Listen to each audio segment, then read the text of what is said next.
दोस्तों नमस्कार, ये है मार्गदर्शन फॉर सिविल सर्विसेज। मैं अनुराग चौधरी। दोस्तों एनसीईआरटी भूगोल के अंतर्गत आज की वीडियो में आप पढ़ेंगे 12वीं कक्षा के एनसीईआरटी भूगोल मानव भूगोल के मूल सिद्धांत का अध्याय 5 जो है द्वितीयक क्रियाएं। इसके पहले के अध्याय में हमने आर्थिक गतिविधियों के संबंध में प्राथमिक क्रियाओं को समझ लिया है। इस अध्याय में हम द्वितीयक क्रियाओं के बारे में जानेंगे। सबसे पहले आइए जानते हैं द्वितीयक क्रिया क्या है। दोस्तों संपूर्ण आर्थिक क्रियाएं चाहे वो प्राथमिक, द्वितीयक या तृतीयक और चतुर्थक हों, सभी का कार्य क्षेत्र संसाधनों की प्राप्ति और उनके उपयोग का अध्ययन करना है। ये संसाधन या रिसोर्सेज मनुष्य के जीवित रहने के लिए आवश्यक होते हैं। तो याद रखिएगा कि जो भी आर्थिक क्रियाएं हैं वो सामान्य रूप से हम लोग अध्ययन की सुविधा के आधार पर प्राथमिक, द्वितीयक, तृतीयक और चतुर्थक के रूप में बांटते हैं और सभी के कार्य क्षेत्र में संसाधनों की प्राप्ति और उनका उपयोग है। कोई भी वस्तु जो प्रकृति में हमें मिलती है, जब उसमें तकनीकी का प्रयोग करके मनुष्य अपने उपयोग के योग्य बनाता है तो वो संसाधन या रिसोर्सेज कहे जाते हैं और ये मनुष्य के जीवन यापन और जीवन के लिए या जीवन जीने के लिए बहुत आवश्यक होते हैं। द्वितीयक या सेकेंडरी जो गतिविधियां हैं वो क्या हैं? तो द्वितीयक गतिविधियों द्वारा प्राकृतिक संसाधनों का मूल्य बढ़ जाता है।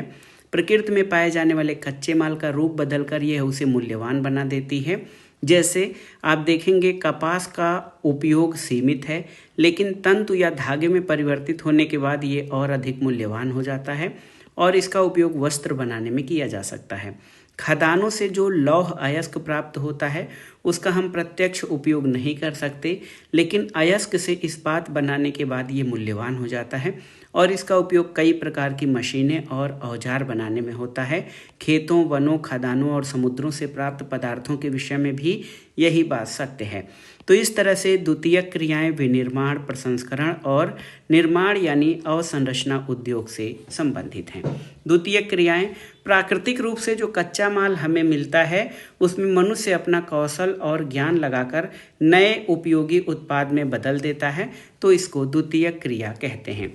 द्वितीयक क्रियाओं में हमने देखा यहाँ पर विनिर्माण, प्रसंस्करण यानी प्रोसेसिंग और उद्योग इसमें शामिल हैं। आइए इसके बारे में जानते हैं विनिर्माण क्या होता है। देखिए बहुत ही महत्वपूर्ण है दोस्तों, विनिर्माण को समझने का प्रयास करते हैं।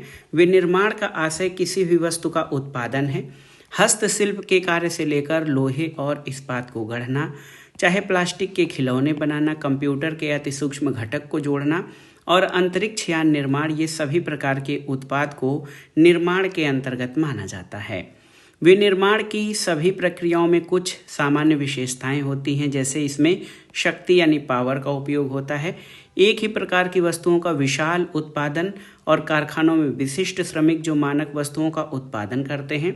विनिर्माण आधुनिक शक्ति के साधन और मशीनरी के द्वारा या पुराने संसाधनों द्वारा किया जाता है। और तृतीय विश्व या विकासशील देशों के अधिकांश देशों में विनिर्माण को अब भी शाब्दिक अर्थों में प्रयोग किया जाता है। इन देशों में सभी विनिर्माताओं का संपूर्ण रूप से चित्रण करना कठिन है। इसमें औद्योगिक क्रियाओं के उन प्रकारों पर अधिक बल दिया जाता है जिसमें उत्पादन के कम जटिल तंत्र को लिया जाता है। तो विनिर्माण क्या है? तो इसका आशय किसी भी वस्तु के उत्पादन से है। इसमें हस्तशिल्प से लेकर लोहे और इस्पात को गढ़ना, अंतरिक्ष यान का निर्माण, सभी प्रकार का जो उत्पादन है वो विनिर्माण के अंतर्गत शामिल होता है। आधुनिक बड़े पैमाने पर जो विनिर्माण होते हैं उनकी विशेषताएं क्या हैं? तो वर्तमान समय में बड़े पैमाने पर विनिर्माण की प्रक्रिया चल रही है और इसकी प्रमुख विशेषताएं क्या हैं? तो सबसे पहला तो ये है कौशल का विशिष्टीकरण, उत्पादन की विधियां। देखिए शिल्प तरीके से कारखाने में थोड़ा ही सामान उत्पादित किया जाता है जो कि आदेशानुसार बनाया जाता है, इसलिए इसकी लागत अधिक आती है। जबकि अधिक उत्पादन का संबंध बड़े पैमाने पर बनाए जाने वाले सामान से है, जिसमें प्रत्येक कारीगर निरंतर एक ही प्रकार का कार्य करता है। आप देखेंगे कि एक जो उद्योगों का निर्माण और विनिर्माण उद्योग है वो किस तरह से है। तो विनिर्माण का शाब्दिक अर्थ है हाथ से बनाना, फिर भी इसमें यंत्रों द्वारा बनाया गया सामान भी शामिल किया जाता है। ये एक परमावश्यक प्रक्रिया है जिसमें कच्चे माल को स्थानीय या दूरस्थ बाजार में बेचने के लिए ऊंचे मूल्य के तैयार माल में परिवर्तित कर दिया जाता है। और वैचारिक दृष्टिकोण से उद्योग या इंडस्ट्री एक निर्माण इकाई होती है जिसकी भौगोलिक स्थिति अलग होती है और प्रबंध तंत्र के अंतर्गत लेखा बही और रिकॉर्ड का रखरखाव किया जाता है। उद्योग एक व्यापक नाम है और इसे विनिर्माण के पर्यायवाची के रूप में भी देखा जाता है। जब कोई इस्पात उद्योग और रसायन उद्योग शब्दावली का प्रयोग करता है तब उसके मस्तिष्क में कारखाने और कारखानों में होने वाली विभिन्न प्रक्रियाओं का विचार उत्पन्न होता है, लेकिन कई गौण क्रियाएं हैं जो कारखानों में संपन्न नहीं होती, जैसे पर्यटन उद्योग, मनोरंजन उद्योग आदि। इसलिए स्पष्टता के लिए विनिर्माण उद्योग शब्दावली का प्रयोग किया जाता है। देखिए, हमने पढ़ा कि बड़े पैमाने पर जो उद्योग हैं उसके लिए जो सबसे पहला जो है उसके लिए कौशल का विशिष्टीकरण किया जाता है, यानी जो भी स्किल होता है वो विशेषीकृत स्किल होता है। एक व्यक्ति एक ही प्रकार का कार्य करता है और ये उत्पादन में बढ़ोतरी के लिए परमावश्यक है। यंत्रीकरण जो है, यंत्रीकरण भी बहुत जरूरी है बड़े पैमाने पर उत्पादन के लिए। यंत्रीकरण से तात्पर्य है किसी कार्य को पूर्ण करने के लिए मशीनों का प्रयोग करना। स्वचालित निर्माण प्रक्रिया के दौरान मानव की सोच को सम्मिलित किए बिना कार्य और यंत्रीकरण की विकसित अवस्था है। देखिए, पुनर्निवेशन और समृद्ध पास कंप्यूटर नियंत्रण प्रणाली से युक्त स्वचालित कारखाने जिनमें मशीनों को सोचने के लिए विकसित किया गया है पूरे विश्व में नजर आने लगी हैं। पहले यंत्रीकरण होता था लेकिन जो दिमाग है वो मानव का लगता था, लेकिन अब आज के युग में जो है स्वचालित कारखाने हैं। मशीनों को सोचने और एआई आर्टिफिशियल इंटेलिजेंस तकनीक पर भी इसको उद्योगों को विकसित किया गया है ताकि वो अपने सोच समझ के हिसाब से जो निर्माण कार्य है उसमें योगदान कर सकें। इसके अलावा टेक्नोलॉजिकल इनोवेशन यानी प्रौद्योगिकी नवाचार भी बहुत ही महत्वपूर्ण है। प्रौद्योगिक नवाचार शोध और विकासमान युक्तियों के द्वारा विनिर्माण की गुणवत्ता को नियंत्रित करने, अपशिष्टों के निस्तारण और अदक्षता को समाप्त करने, प्रदूषण के विरुद्ध संघर्ष करने का महत्वपूर्ण पहलू है। आप देखेंगे कि संगठनात्मक ढांचा और स्तरीकरण भी बड़े पैमाने पर उत्पादन और उद्योगों के लिए महत्वपूर्ण है। आधुनिक निर्माण की विशेषताएं हैं कि यह एक जटिल प्रौद्योगिकी यंत्र है। यह अत्यधिक विशिष्टीकरण और श्रम विभाजन के द्वारा कम प्रयास और अल्प लागत से अधिक माल का उत्पादन करता है। बड़े पैमाने पर विनिर्माण के लिए अधिक पूंजी, बड़े संगठन और प्रशासकीय अधिकारी वर्ग की आवश्यकता होती है। अनियमित भौगोलिक वितरण क्या है? तो आधुनिक निर्माण के मुख्य संकेंद्रण कुछ ही स्थानों में है, जैसे विश्व के कुल स्थलीय भाग के 10% से कम भूभाग पर इनका विस्तार है। ये देश आर्थिक और राजनीतिक शक्ति के केंद्र बन गए हैं। कुल क्षेत्र को आच्छादित करने की दृष्टि से विनिर्माण स्थल प्रक्रियाओं की अत्यधिक गहनता के कारण बहुत कम स्पष्ट हैं और कृषि की अपेक्षा बहुत छोटे क्षेत्रों में संकेंद्रित हैं। उदाहरण के तौर पर अमेरिका के मक्का की पेटी के 2.5 वर्ग किलोमीटर क्षेत्र में साधारणतया 4 बड़े फार्म होते हैं जिनमें 10 से 20 श्रमिक कार्य करते हैं, जिनसे 50 से 100 मनुष्यों का भरण पोषण होता है। परंतु इतने ही क्षेत्रों में अनेकों बृहद समाकलित कारखानों को समाविष्ट किया जा सकता है और हजारों श्रमिकों को रोजगार दिया जा सकता है। देखिए, यहाँ पर एक प्रश्न है कि बड़े पैमाने पर लगाए जाने वाले उद्योग विभिन्न स्थितियों का चुनाव क्यों करते हैं? तो इसमें कई चीज़ें हैं। कच्चे माल की उपलब्धता, सस्ते श्रम की उपलब्धता, पर्याप्त जो है संसाधन उपलब्ध हों, आवागमन की सुविधा हो, यातायात की सुविधाएं हों। इसके लिए बड़े पैमाने पर लगाए जाने वाले उद्योग अलग अलग स्थितियों का चुनाव करते हैं।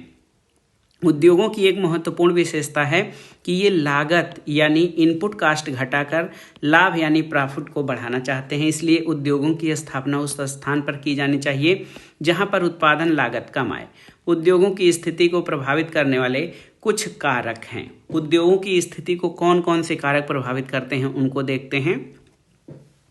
पहला तो ये है बाजार तक अभिगम्यता।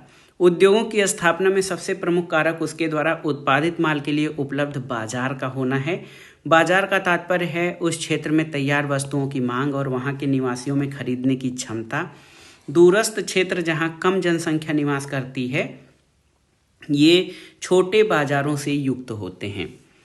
जैसे यूरोप, उत्तरी अमेरिका, जापान और ऑस्ट्रेलिया के क्षेत्र बृहद वैश्विक बाजार हैं, क्योंकि इन प्रदेश के लोगों की क्रय क्षमता अधिक है। दक्षिणी और दक्षिणी पूर्वी एशिया के घने बसे प्रदेश भी यहाँ पर भी बृहद बाजार उपलब्ध होते हैं। कुछ उद्योगों का व्यापक बाजार होता है, जैसे वायुयान निर्माण और शस्त्र निर्माण उद्योग। दूसरा, उद्योगों की अवस्थिति को प्रभावित करने वाले कारकों में देखिए, एक और महत्वपूर्ण जो है कारक है कच्चे माल की प्राप्ति तक अभिगम्यता। कच्चे माल की प्राप्ति तक अभिगम्यता भी बहुत ही महत्वपूर्ण है। आप देखिए, कच्चे माल की उपलब्धता होनी चाहिए, कच्चे माल की अभिगम्यता होनी चाहिए। उद्योग के लिए कच्चा माल सस्ता हो, सरलता से परिवहन योग्य होना चाहिए।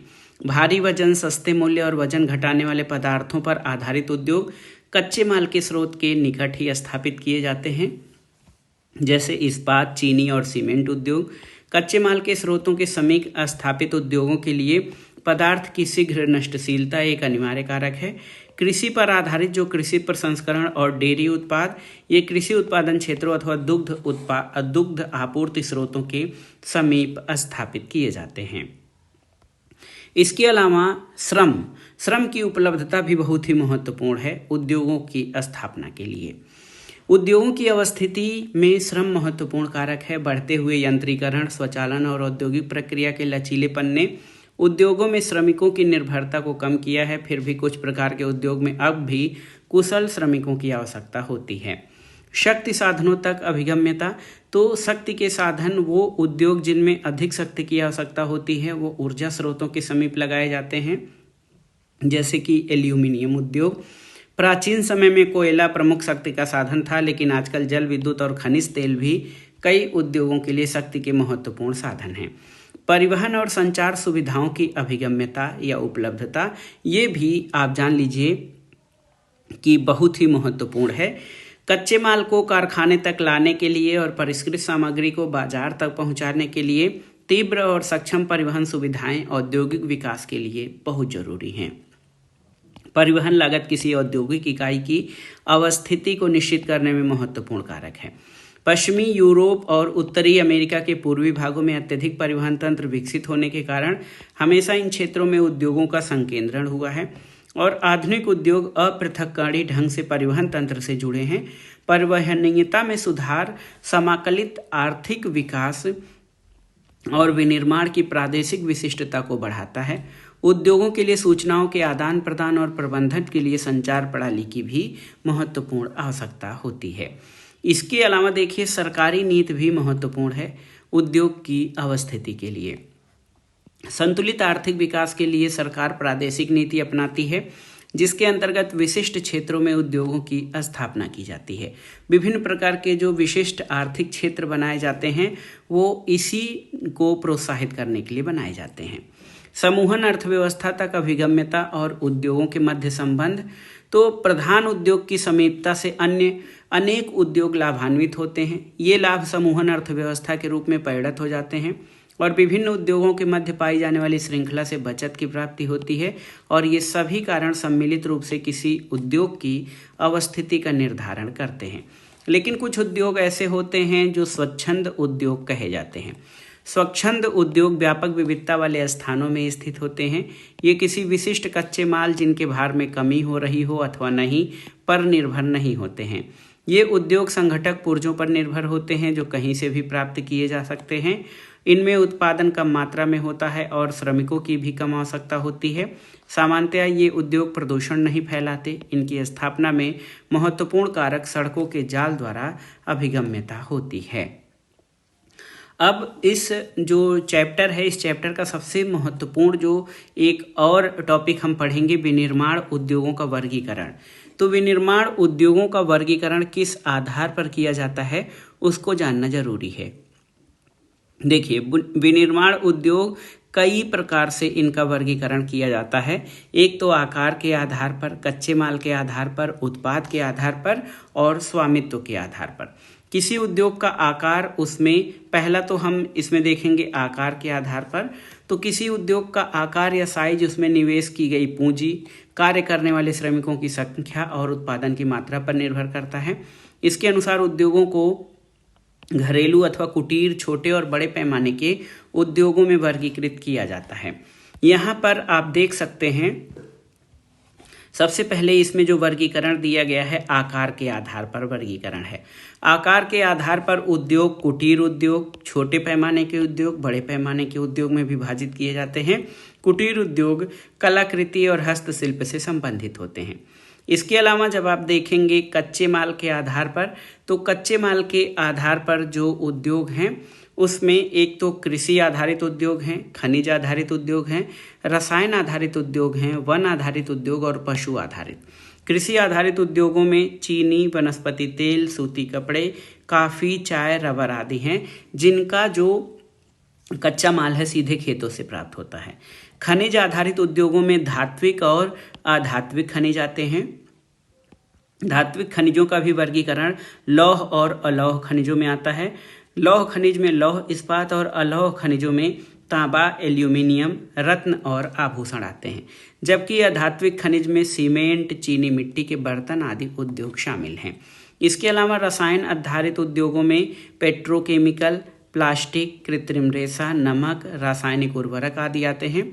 वन आधारित उद्योगों में वनों से प्राप्त कच्चे माल पर आधारित उद्योग, इसमें इमरती लकड़ी, लाख, तारपीन का तेल और कागज है। पशु आधारित उद्योगों में चमड़ा और ऊन उद्योग शामिल हैं। मुख्य रूप से उत्पाद के आधार पर जो वर्गीकरण किया जाता है उसमें मूलभूत या आधारभूत उद्योग और दूसरा उपभोक्ता के सामान। मूलभूत उद्योगों में जो उद्योगों का आधार है लौह इस्पात उद्योग, ये शामिल होता है क्योंकि सभी प्रकार की मशीनरी लौह इस्पात उद्योगों द्वारा ही निर्मित की जाती है। उपभोक्ता सामान में जो हमारे दैनिक परिवहन की चीज़ें हैं, बिस्किट, वस्त्र, वाहन जैसे कार, स्कूटर, साइकिल आदि शामिल हैं। इसी तरह स्वामित्व के आधार पर जो वर्गीकरण किया जाता है उसमें 3 प्रकार के वर्गीकरण हैं। देखिए कौन कौन से वर्गीकरण। एक तो सार्वजनिक क्षेत्र के जो सरकारी संचालन किया जाता है, निजी क्षेत्र से जिनका संचालन निजी हाथ में होता है जिनको प्राइवेट उपक्रम कहा जाता है, और संयुक्त क्षेत्र यानी सरकारी और प्राइवेट और पब्लिक दोनों की सहभागिता से जो उद्योग जिनके स्वामित्व से चलाए जाते हैं उन उद्योगों को कहा जाता है। तो यहाँ पर जो वर्गीकरण हम पढ़ रहे हैं उसमें आप देखिए कि कौन से उद्योग आकार के आधार पर कुटीर उद्योग क्या होते हैं। आकार के आधार पर सबसे छोटा आधार उद्योग कुटीर उद्योग है। ये निर्माण की सबसे छोटी इकाई है। इसमें शिल्पकार स्थानीय कच्चे माल का उपयोग करते हैं और साधारण औजारों द्वारा परिवार के सभी सदस्य मिलकर अपने दैनिक जीवन के उपभोग की वस्तुओं का उत्पादन करते हैं। तैयार माल का या तो वे स्वयं उपभोग करते हैं या इसे स्थानीय गांव के बाजार में विक्रय कर देते हैं। कभी ये अपने उत्पादों की अदला बदली भी करते हैं। पूंजी और परिवहन इन उद्योगों को अधिक प्रभावित नहीं करते क्योंकि इनके द्वारा निर्मित वस्तुओं का व्यापारिक महत्व कम होता है और अधिकतर उपकरण स्थानीय लोगों द्वारा निर्मित होते हैं।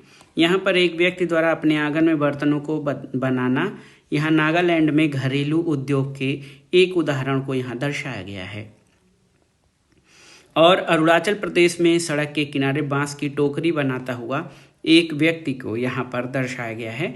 ये कुटीर उद्योगों की श्रेणी में छोटे पैमाने के उद्योग हैं। और असम में कुटीर उद्योगों के उत्पादन की बिक्री के लिए यहाँ पर देखिए ये सामान रखे गए हैं।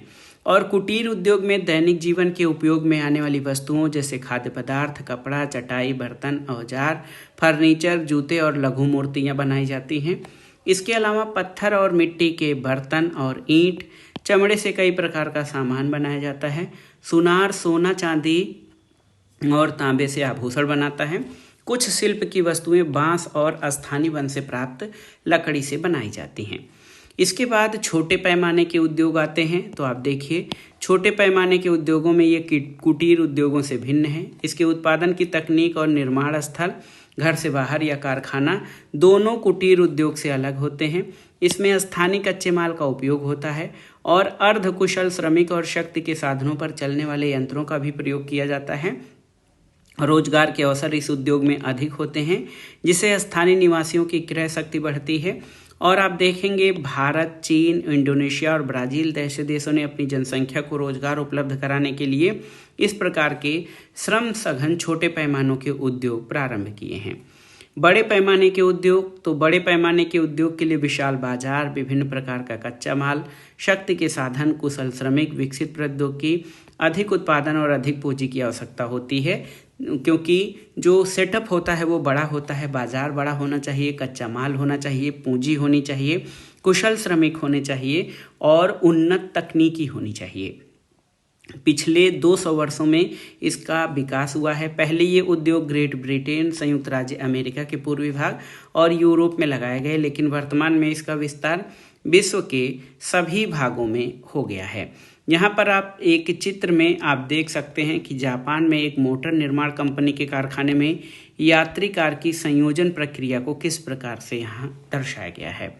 और विश्व के जो प्रमुख इंडस्ट्रियल रीजन्स हैं या जो प्रमुख औद्योगिक प्रदेश हैं, उनके बृहद पैमाने पर किए गए निर्माण के आधार पर 2 समूहों में बांटा गया है। एक तो परंपरागत बृहद औद्योगिक प्रदेश, जिनके समूह कुछ अधिक विकसित देशों में है, और दूसरा उच्च प्रौद्योगिकी वाले बृहद औद्योगिक प्रदेश, जिनका विस्तार कम विकसित देशों में हुआ है।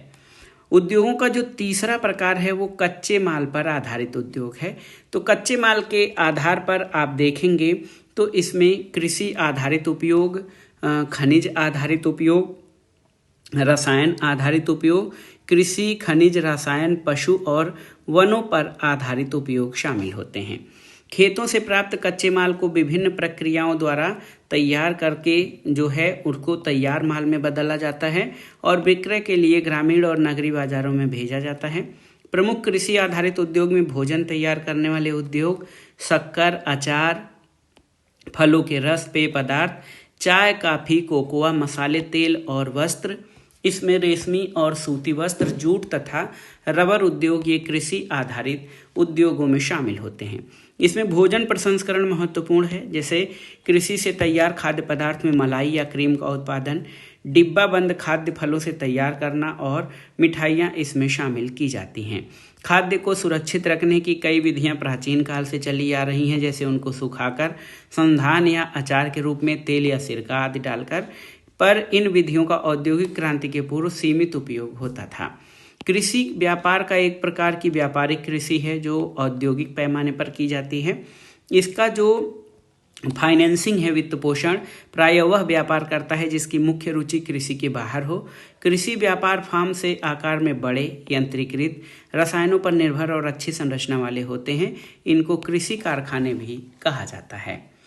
दूसरा प्रकार खनिज आधारित उद्योग है। देखिए, खनिज आधारित उद्योग, तो इन उद्योगों में खनिजों को कच्चे माल के रूप में प्रयोग किया जाता है। जैसे कृषि आधारित उपयोग उद्योगों में कृषि पदार्थों को कच्चे माल के रूप में, तो खनिज आधारित उद्योगों में खनिज को कच्चे माल के रूप में प्रयोग किया जाता है।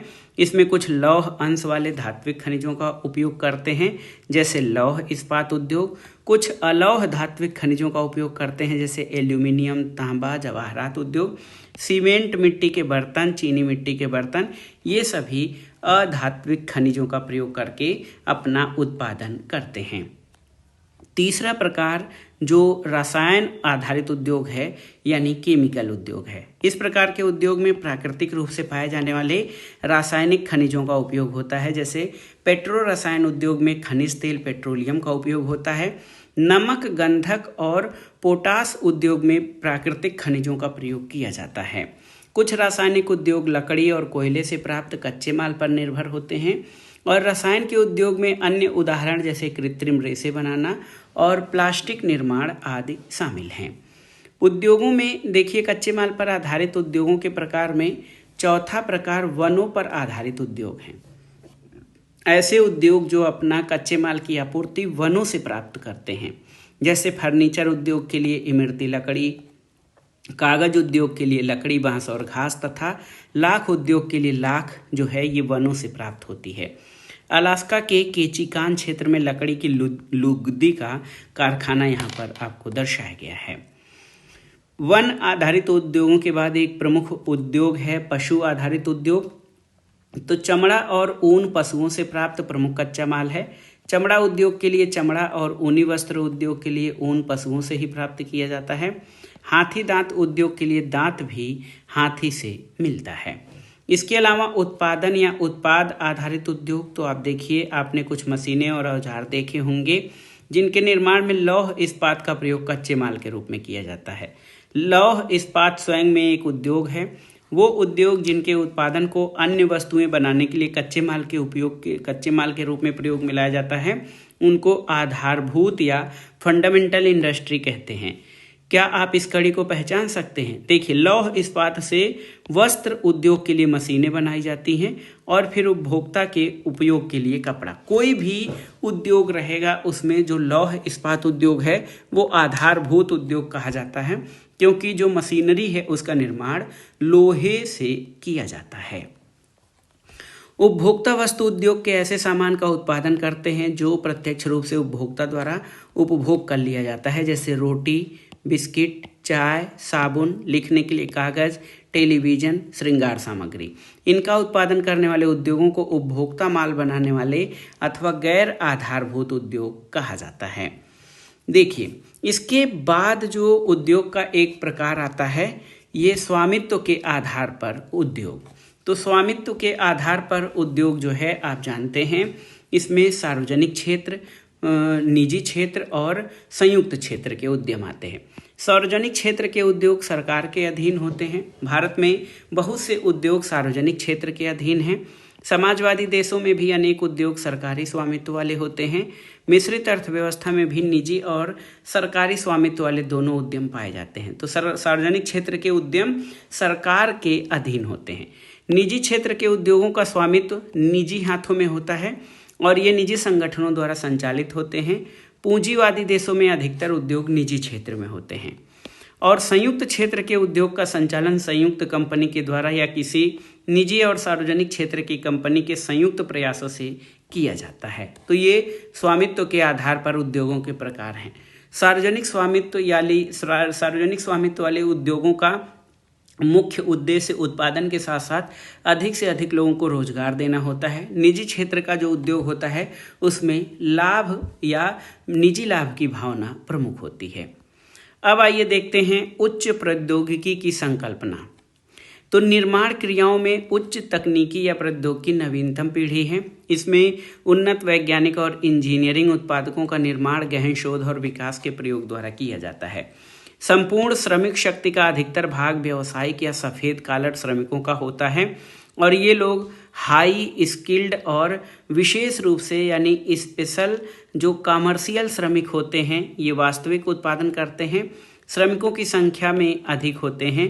उच्च प्रौद्योगिकी उद्योग में यंत्र मानव, कंप्यूटर डिजाइन, इनका निर्माण, धातु पिघलाने और शोधन के इलेक्ट्रॉनिक नियंत्रण और नए रसायन और औषधि जो उत्पाद हैं ये इसमें प्रमुख स्थान रहते हैं।